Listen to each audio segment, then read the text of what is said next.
Hello, everyone. Welcome to Lecture 15 on Introductory Statistics. Now, in today's lecture, we're going to talk about the so-called normal curve approximation to binomial distribution. Now, here we let x be a binomial random variable with parameter n and p. So the possible values x is going to be what? 0, 1, 2 till n. And the probability values are given here. All right, so this is what we learned before about the binomial distribution. They are integer valued because this random variable x is the number of successes, right? Number of successes. So it must be what? Integer valued from 0 to n. Consider this example for binomial distribution with parameter n is 5, p is 0.1. Then I give this a table, right? So the possible values from 0, 1, 2, 3, 4, 5, and the corresponding probability values are listed here.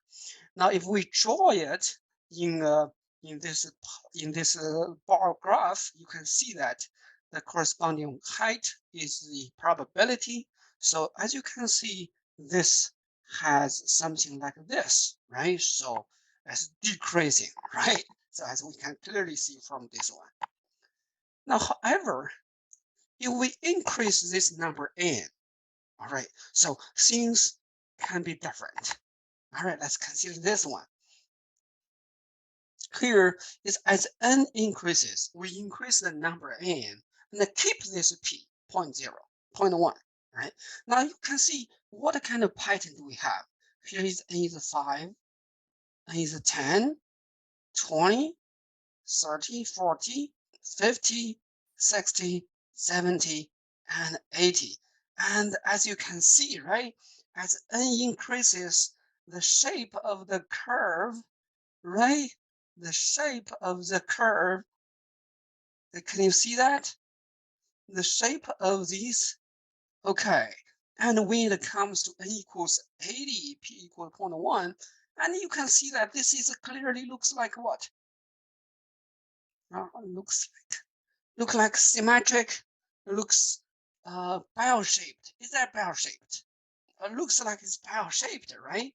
So this gives us some idea that as n increases, the shape of the distribution tends to be looks like normal. All right. So because of this tendency, we can use the normal curve to approximate the probability of the binomial distribution. Now, however, there is a question: is what the binomial distribution only take integer valued integer values, but normal approximation is continuous, right? So when you do the approximation, there is something you have to be careful. What is that? Okay, so that is something we have to be careful. One of this is before we do that, it is a theorem, right? So we see that this theorem is saying the following: if x is a binomial distribution, now and it satisfies these two conditions.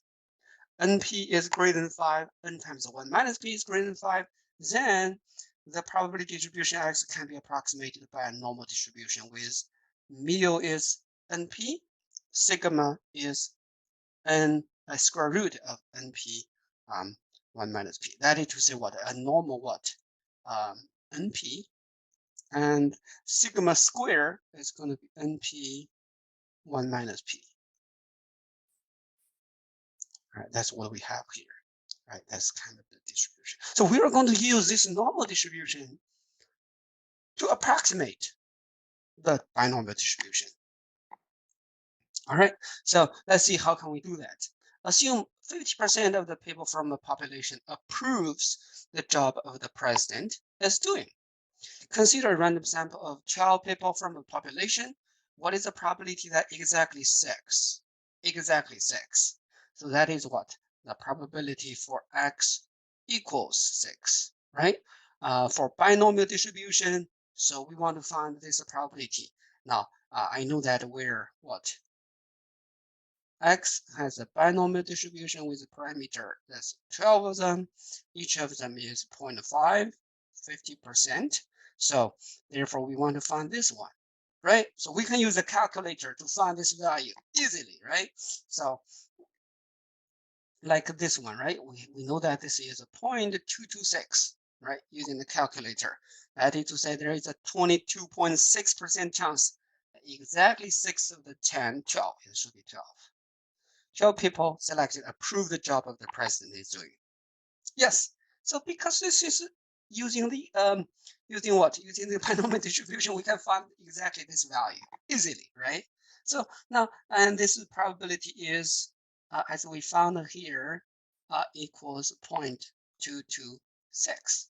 All right, so let's keep in mind that this is the exact probability, all right, for x equals 6.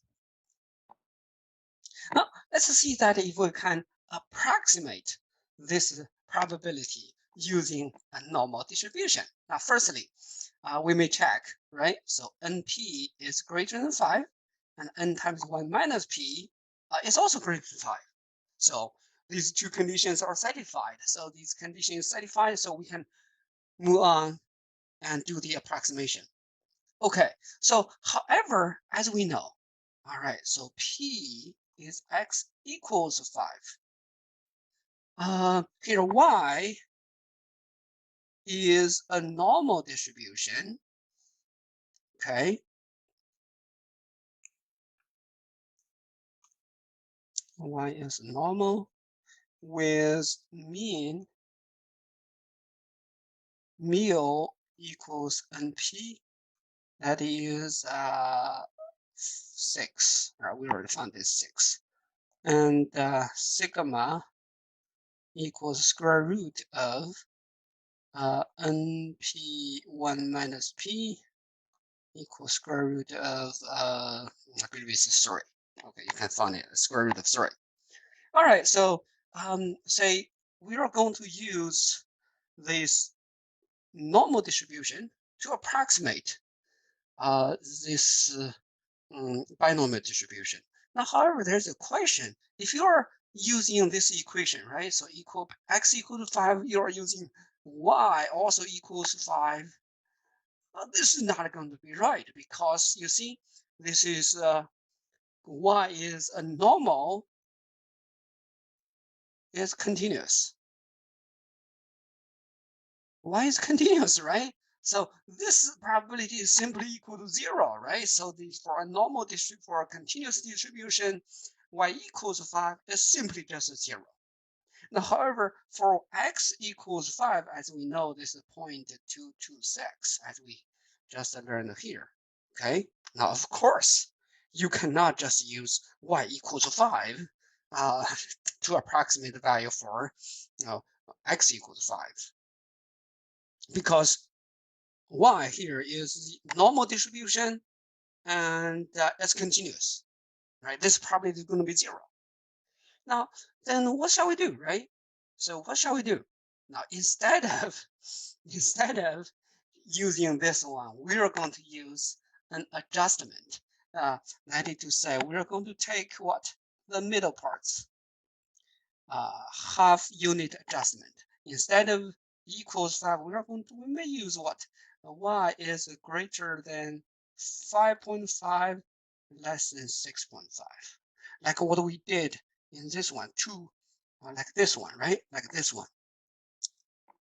For y greater than 5.5, less than 6.5. We may use this area to approximate, all right, to approximate this probability. As you can see, this area is what? 0.227. All right, this is very close, right? 0.227.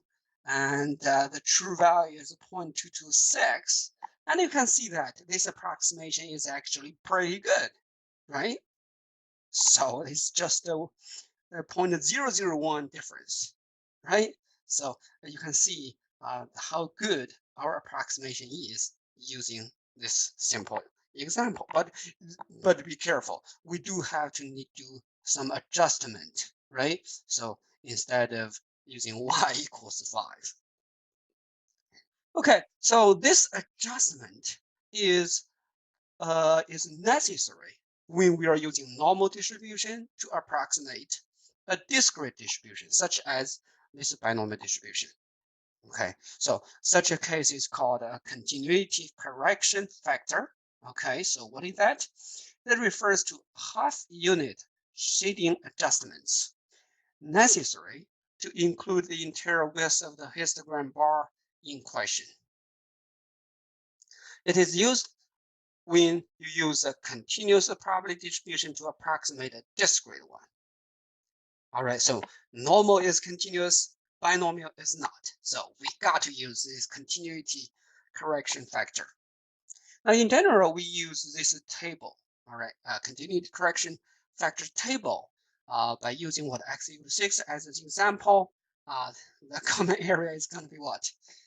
Shows what happens 6 for, okay, let's consider this one, right? So if x equals 6, that's between these two, greater than this, greater or equal than 6, it's greater than 5.5, that's less than 6, less than 5. Okay, well, in general, this is going to be our table. Okay, this is going to be our table. All right, now if you want to find the probability for x equals x, you do an adjustment like this. If you want to find the probability for x greater than x, you better do this adjustment. Okay, and so on. All right, so we're going to show how to use this adjustment table to do the normal approximation through several examples. Okay, so let's just leave it here right now, but we will come back it while we do the examples. All right, so now let's consider some example. From many thousands of users of a new experimental drug designed to cure a specific form of bladder inflation, it was found that 60% were cured. Suppose we randomly select n equals 15 individuals from this larger population. What is the probability that we found 12 or more cured among these selected individuals using normal curve approximation? Okay, so this is a approximation problem, right? So now the first thing we do is check the condition. Okay, so now here we need to firstly define our vector, our random variable, let x be what? The number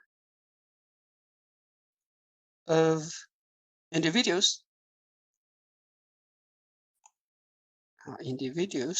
in the sample who are cured, right? Who are cured. Okay, so therefore what? X has a binomial distribution with n is 15 and p is 0.6. P is 0.6. That's what we have for this random variable. All right, NP. Now then, the condition. All right, what is the condition, right? So that is NP equals what? 15 times 0.6. What is that? All right, so this is 9, right? 9 is greater than 5. Yes. Okay, so this is one part of the condition. And what? NP, and 1 minus P, n times 1 minus P. All right, so this also this equals what? 15 times 1 minus 0.6, that is 6. 6 is greater than 5. Yes. So this condition holds, right? This condition holds. So we can go ahead and do the normal approximation. Second step is do the continuity correction, right? So in order to do this continuity correction, we need to know what we are interested in. All right, so what we are interested in? We are interested in the probability that we find 12 or more. 12 or more, that means what? X is greater or equal than 12. Yes, so that's 12 or more, right? Then we're going to do a continuity correction about this inequality. So what do? We are going to use the continuity um, correction table. Okay, so here is the table, continuity correction factor table using, okay, so let's say that, all right, is adjusted to what? To is greater or equal than something. So I believe it is this one, right? So it is this one, x greater or equal than x. So to the continuous case, you want to adjust it to x greater than x minus 0.5. So adjust it to x is greater than 12 minus 0.5. So equals what? 11.5. All right. So this is using the continuity correction table.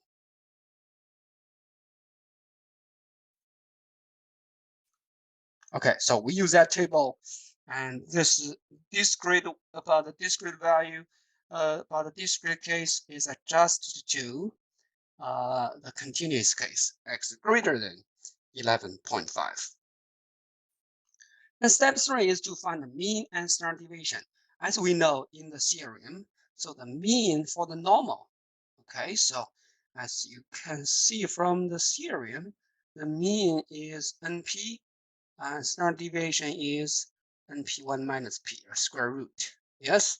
Okay, so we can see that the mean equals N times P equals 15 times 0.6, that's 9, and sigma equals square root of 15 times 0.6 times 1 minus 0.6. Now this one equals the square root of 9 times 0.4, 3.6. Yes. All right, that's going to be our standard deviation. Okay. Now, you don't have to use the z-scores now because we use the calculator, right? So you can directly use the calculator to find this value. So what is the probability? Now we are trying to find the probability greater or equal than 12. So that's the probability for x greater or equal than 12 equals the probability for x greater than 11.5 after the adjustment. All right, this adjustment. And this is going to be approximately normal CDF. Okay, 11.5, 10 to the power 99.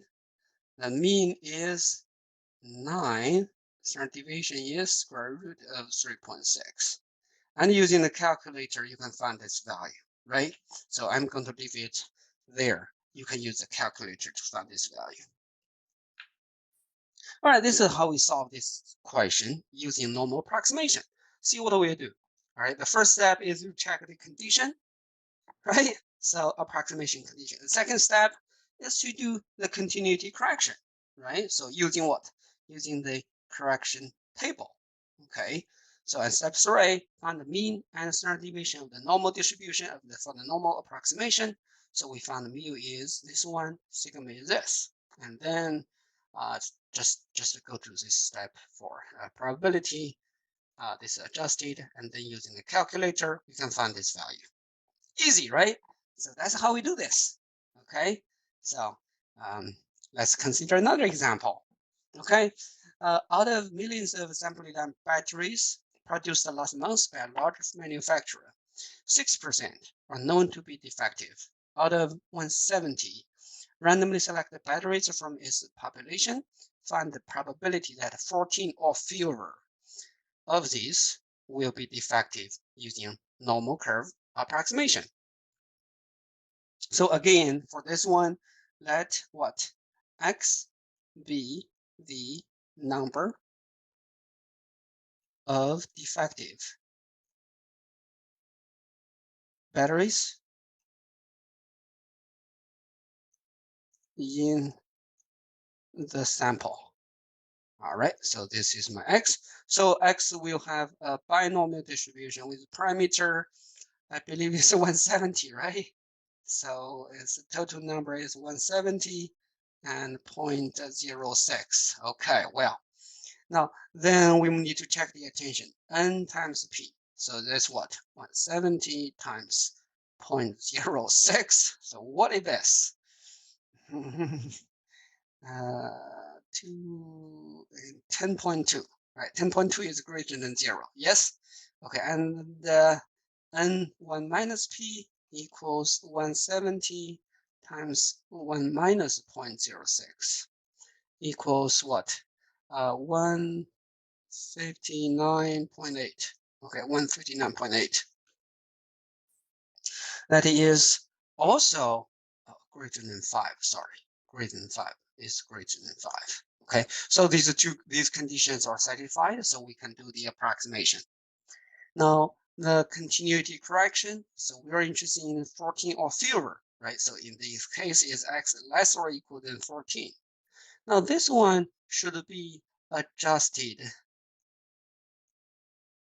to, all right? So we're going to check the table. All right, let's check the table. This one is less or equal than 14. All right, less or equal than 14, as we can see from the table, it is of this type, right? It is of this type. So it is going to be less than x plus 0.5, right? So let's do that. Okay, so let's adjust to x less than 14 plus 0.5, which equals 14.5. Okay, using the continuity correction table. Okay, and the mean and standard deviation. So the mean equals what? All right, as we know, is n times p, which is 170 times 0.06 equals 10.2. Okay, and the standard deviation equals square root of np 1 minus p equals the square root of 170 times 0.06 times 1 minus 0.06. I do not have a calculator now, so you can just calculate this value. I'm just leave it there, all right? So this is the mean, and this is standard deviation. So we do not need this step, and this is going to be 4. So the probability is going to be probability for x less or equal than 14, which is probability for x less than 14.5 using continuity adjustment. This is approximately normal CDF. Okay, negative 10 to the power 99, 14.5, and mean is 10.2, and the standard deviation is the square root of, okay, so 170 times 0.06 times 1 minus 0.06. Well, you can use a calculator to find this value easily, right? So you can just find that value. See, this is what we did, right? So using firstly define our random variable, and then check the condition, continuity correction, and then find the mean and standard deviation, do the approximation, right? So that's what we do for these type of questions. Okay, I'm not going to do, well, I do want to do this one. Okay, let me do this one. I think everything else is, the first step is exactly the same as the previous one. Okay, but I'm going to focus on the second one. Okay, the second one is a continuity correction. So what I have here is the number is between 10 and 14 inclusive. So that is to say x is greater or equal than 10, less or equal than 14. Now, how can we adjust this one using the table? Now, firstly, let's check the table, right? So do we have something like that in the table? It is greater or equal than something and less or equal than something. And you can see that there's no such relations included here something like x is greater or equal than what? Gosh, x is greater or equal than 10, less or equal than 14, right? So as you can see, it's greater or equal than 10, less or equal than 14. There is none. Nothing else looks like that. However, we can still use this table. Now we are going to write this one as, all right, x less or equal than 14 and x greater or equal than 10. Okay, so we can write this one into two expressions. First is x less or equal than 14.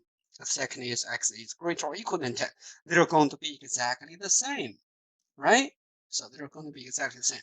And then we are going to do, okay, adjustment for each of them. So this is going to be less or equal than 14.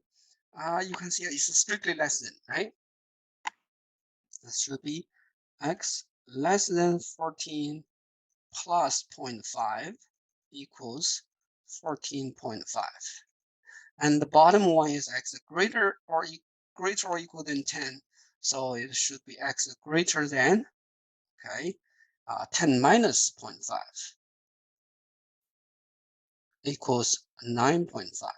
So this one is again, and we can combine these two together. It became x greater than 9.5 less than what? 14.5. 14.5. Okay, as you can see what we have here. Okay, so that's the continuity correction. Okay, so now let's do this one. All right, so we can just do this one together as x less or equal than 14, x is greater or equal than 10, and x less than 14 plus 0.5, 14.5, x greater than 10 minus 0.5 equals 9.5, and this is, all right, so x greater than 9.5 less than 14.5, using what? The continuity correction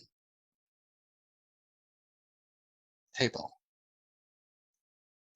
Okay, so that's what we have, right? We got this. Now then the mean, all right, again, is going to be the same as what we have before, like this one, right? So I'm not going to repeat it here. And then it's similarly, right? X greater or equal than 10, less or equal than 14 equals the probability for X.